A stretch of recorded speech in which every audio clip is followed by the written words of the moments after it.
Sorry about that. I had the mic tilted up. But yeah, what's up, everyone? Yu-Gi-Oh 101 Retro Modernization video. And in this video, we're going to be looking at a retro modernized creation that I made that was inspired by monsters that were introduced during the earliest days in Yu-Gi-Oh. Now when I say early days of Yu-Gi-Oh, I mean back when tribute summons wasn't even a thing at the time in the anime. Back when you can normal summon a level 5 or up to like level 8, I believe, and you wouldn't have to worry about using any tributes for them. You could just normal summon them as you would a level 4 lower monster. And as time went on, they kind of got pushed to the side. Because even though back then they could be normal summoned regularly, and they helped each other out while they were on the field, which I'm going to explain as the video goes on, they never really survived the coming eras of Yu-Gi-Oh. And as tribute summons were introduced into the game, um, it was difficult to keep them on the field, or it was difficult to get them both on the field because that's where they gain their advantages from each other, from their effects. And as time progressed on, it was even more difficult to get them on the field because the average attack of a monster on the field changed. Normally it would be 1800, then it went to 1900, then it went to like 2000, then it went to the average attack being 2500. And because of that, they weren't easy to keep on the field because their attacks were relatively low for this era, and they just got pushed to the side, and they didn't have much support. Pretty much they were the only two monsters within the archetype, and they didn't have any cards that directly supported them, besides just regular normal, besides regular warrior type monster support. And just recently they received a little bit of support from the new Arc 5 anime, and even then it's just enough to get them over that hump to where they weren't unplayable per se.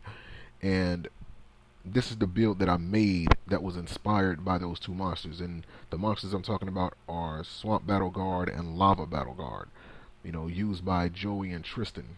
Now, like I said, this is like the early days of Yu-Gi-Oh. But first, what I'm gonna do, of course, is I'm gonna give you the rundown of all the cards that are in the main deck, the extra deck, and even the side deck. And but as you guys know, I say it in every video, I don't use the side deck as anything to actually use. I just use it as a reminder. That way when I'm doing deck edits, I can remember, what cards I was looking for at that time that I felt I can do something interesting with. But I'll still give you a rundown of the cards that I have in there. Um, so with that being said, and then after that, I'm gonna give you guys the strategy that I had in mind going into this build, and then I'll tell you about the individual strategies that I have with each monster and how the build is supposed to work in an ideal situation. So with that being said, we have 2 Armageddon Knights, 3 Battle Guard Kings, 3 Blue Flame Swordsmen, 1 Kwakimiru Bergzak, uh, 3 Lava Battle Guards, 3 Swallowtail Butterspy, 3 Swamp Battle Guards, and 3 Valkyrian Knights, 2 Barbaric Feast, level 5, 1 Dark Hole, 1 Fusion Blade, Murasame Blade, 1 Fusion Sword, Murasame Blade, 3 Magnum Shield, 2 Mystical Space Typhoon, uh, 1 Reinforcement of the Army, 3 Battle Guard Howling, 3 Battle Guard Rage, 1 Desperate Tag, and 2 Dimensional Prison. In the extra deck, I have 3 Colossal Fighters, 3 Comics Heroes King Arthurs, I have 2 Heroic Champion Gandivas, 2 Silent Horror Arcs, 1 Volcanosaurus, 2 Ron Gomayant, 1 Tyrus, and 1 Wind Up Arsenal Zenmayo. And in the extra deck, I have 1 Succubus Knight, 1 Blue Mountain Butterspy, 1 Bull Blader, 3 Comrade Swordsman of Landstar, 1 Power Breaker, 1 Rescue Warrior, 1 Assault Armor, another Barbaric Feast level 5, another Fusion Sword, Morasame Blade, one Mystical Space Typhoon, one Desperate Tag, and two Spirit Force. Now these are cards that are just, again, ideas with the exception of Comrade, Swordsman, and Landstar, because I do have a Synchro monster in here, so I felt I would want to use a tuner. So if the time ever came in between duels, you know, I felt like I wanted to use Colossal Fighter, I'll just switch this out with something. Though I haven't really decided as of right now what I will switch out with it, like for certain. But let's just get into the ideas here. Now, of course, as you guys know, that what I try to do in Retro Modernization is take the original ideas or the original strategies that an archetype may have had, and I try to emphasize on them and try to bring them into today's era of Yu-Gi-Oh! But with Lava Battle Guard and Swamp Battle Guard, the whole idea that they were supposed to be on the field, you know, say like simultaneously, it's kind of been thrown out the window, but not really. The reason being because Barbaric Feast level 5 is a card that allows you to special summon up to two level 5 warrior type monsters from your hand or graveyard, and their effects cannot be activated. So when they hit the field from being special summoned from your hand or the graveyard, um, you know, they wouldn't be able to gain the attack boost from their effects. But I have three level 5 monsters in the extra deck, three rank 5 monsters in the extra deck that can help you get something out of putting them on the field. If you haven't already planned on, you know, using them to do battle damage to your opponent or whatever, you know, because the card doesn't prevent you from attacking. It just, you know, it acts as a monster reborn, kind of. And you can also special summon from the hand. I'm just going around in circles at this point, so let me shut up and keep going. But yeah, getting those two on the field to tribute into Battle Guard King, because this is going to be like your big heavy hitter right here. If you can, you know, if the time ever comes where you can get him on the field, you know, it's 3,000 attack. I mean, that's pretty devastating. And even though Battle Guard King it's supposed to be like the quote unquote boss monster of the build, it isn't the main focus of the build, because the way that I structured this build to be is it's a beatdown strategy that causes burn damage that can bounce your opponent's attack, that can bounce your opponent's monsters back, and to give you a very strategical slash aggressive way of dueling while maintaining some field advantage. You know, and as you can see, I have power up cards like Magnum Shield, which is perfect for any warrior build beatdown strategy out there. Depending on the battle position that the monster is in, that your warrior type monster is in, its attack and defense is applied to its attack or defense, just depending on what battle position it's in. So if it's in attack position, then it gains attack based on its defense. If it's in defense position, it gains defense based on its attack. So that's just great. Now I have three of these in there, and I only put one Fusion Sword in there.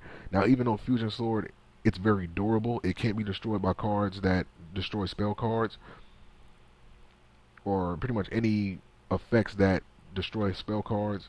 So pretty much it's going to remain on the field as long as the monster is on the field. And, you know, that 800 points, it's helpful, but I feel like Magnum Shield does more for warrior monsters. Because the monsters in this build, you know, they have higher defense than what Fusion Sword offers. So Fusion Sword, it's pretty much like a backup equipped spell card and nothing more.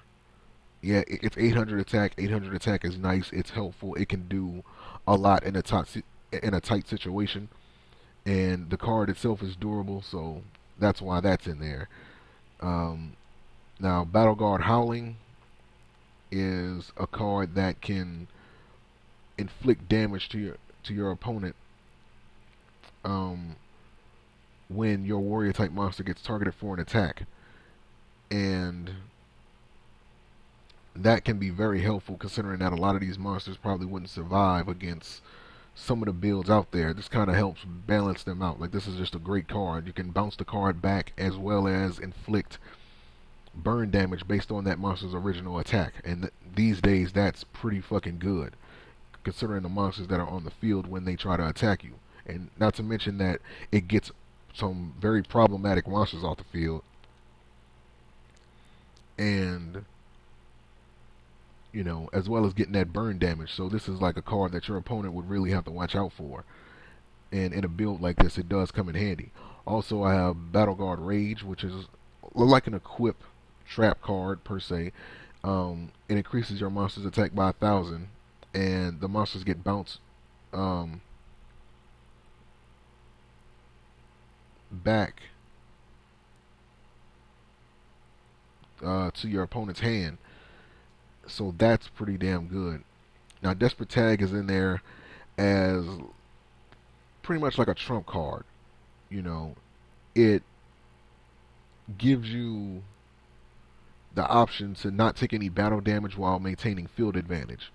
So that's something right there, and I think that's a good card to have in here. So I threw that in there, and of course Dimensional Prison. That's self-explanatory. Reinforcements of the army, Mystical Space Typhoon. All those are pretty much, self-explanatory. I don't need to go in there into that. Now for the monsters effects.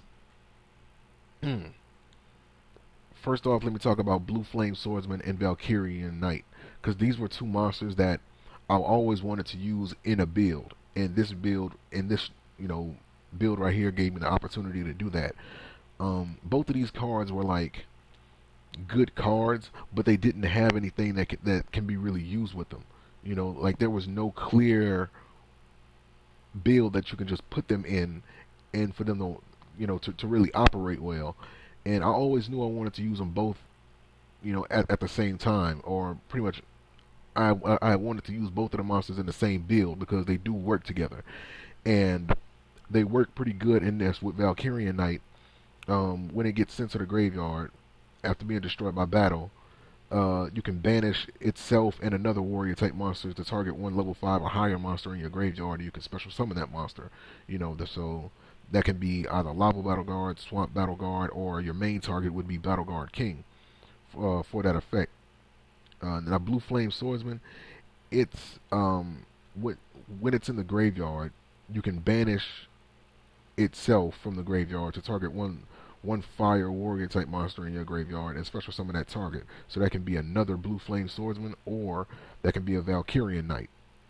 Like whatever you choose. On top of the fact that Blue Flame Swordsman can raise the attack of another one of your monsters by 600.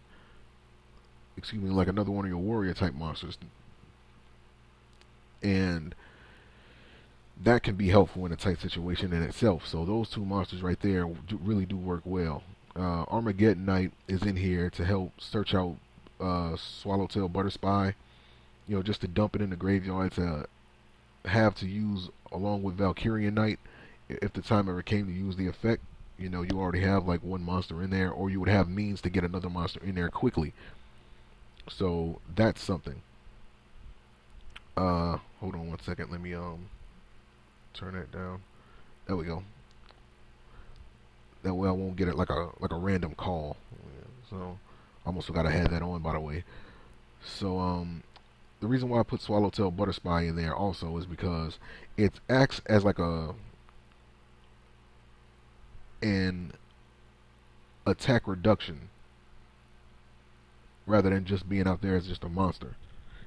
With the cards I have in here, like the non-monster cards, they do enough to help boost the attack of all the monsters in the build, but I wanted to make sure that if I'm going to have like a beatdown strategy, I also wanted to have something on the field that can shrink my opponent's attack, and I didn't really want to use shrink because obviously you can see that my focus went to other spell cards instead, and and like Swallowtail Butterspot was like the perfect, you know, replacement for those cards. And since you have, like attack boosters such as Battle Guard Rage, Magnum Shield, and Murasame Blade, that can go towards using this monster's effect. So that right there is well placed. And Berserk is really just like that, like that wild card in the build. Has 2,000 attack. You can probably find like a better warrior type monster to put in there, but I feel like that 2,000 attack was just too good to pass up. Like again, it's a monster that can really stand on its own, and it can survive in a build like this. Like I said, like it's just a wild card. I pretty much just threw it in there. It's helped me that 2,000 attack has come in handy, and when you equip, cards like Battle Guard Rage to it, I mean, hey, that's 3,000 attack. Come on, and yeah, you have pretty much everything you need to maintain its field presence. So keeping them on the field shouldn't be a problem in terms of what like what you should be able to do. Now, Battle Guard King can gain attacks based on how many tributes you use for its effect. And how do you get those tributes on there? You can either do it from using cards like Barbaric Feast, or you can either use Valkyrian Knight's effect to get that on to make that happen. So you have options to use that effect if you feel like you want to. Not to mention, you can use Blue Flame Swordsman's own effect to get monsters on the field, either to get another copy of itself on the field, or Valkyrian Knight to use along with the effect as well. So you pretty much have everything you need to really activate this effect and to get like a bunch of attacks.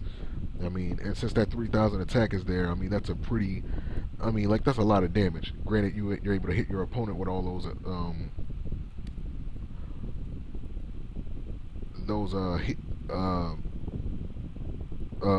monster attacks. Almost lost my place there for a second. So every monster in there in this build kind of works together to bring you victory. And Comrade Swordsman of Landstar, I don't know if I already spoke on this, but just in case, it's in there as an option if you guys want to use Colossal Fighter. Now, I'm thinking about, obviously, so like Bergzak would get taken out and replaced with one of these, because Bergzak, again, it's just a wild card. It doesn't really have any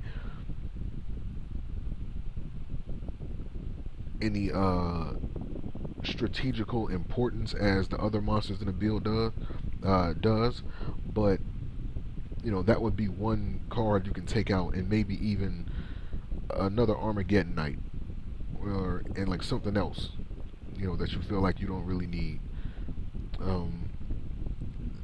Granted, that's if you wanted to add all three. You can just add 1, 2, or whatever, but I maxed out on them in the side deck. So if you feel like you want to use a tuner monster for it, have at it. On top of the fact that it boosts the attack of all your warrior monsters by 400. That's something else that needs to be acknowledged. So, and just so you know, the effect of the monster does stack up. So having all three on the field, I mean, that's 1,200 attack boost right there. So that's something else to add to that. Now, as for the extra deck, monsters, I mean, Gundiva is in there, obviously, to prevent any type of level 4 or lower special summons that your opponent may do. Silent Horror Arc speaks for itself. Volcanosaurus and Tyrus and Zenmao is in there for the possibility, or like for the chance that you may use Barbaric Feast and get Swamp Battle Guard or and Lava Battle Guard on the field, and you don't have any means to do anything with them. That's what they're in there for, just as like backup ideas. just something to fall back on. If you don't have Battle Card King on the field already, exceed into one of these, and you'll be all right. Now, that's pretty much it. That's pretty much how it works. Like, it's pretty much just a straightforward beat down burn strategy. Straightforward, very aggressive, and it can maintain field presence via Blue Flame Swordsman and Valkyrian Knight and Barbaric Feast level 5. Of course, you have again Battle Guard Howling and Rage that can also be beneficial to you, and Desperate Tag being that trump card that can maintain field presence as well without having to worry about taking any battle damage, granted that your monsters are in attack position. And yeah, man, I mean, like, all the monsters, they work well, they work well together, and using the strategies in place really makes this build something efficient and something very well put together. Like it's a nice build, and I'm pretty sure you guys will like it if you tried it out. So, with that being said, I hope you guys enjoyed this retro modernization video. I had a fairly easy time making this build because the new support for the battle guards really did come in handy. Like Barbaric Feast and Swamp Battle Guard King and Howling and Rage, they do make it easier. So, with that being said, I hope you guys enjoyed the build, and I'll see you guys next time for another retro modernization. Until then, peace, and I'll see you guys later.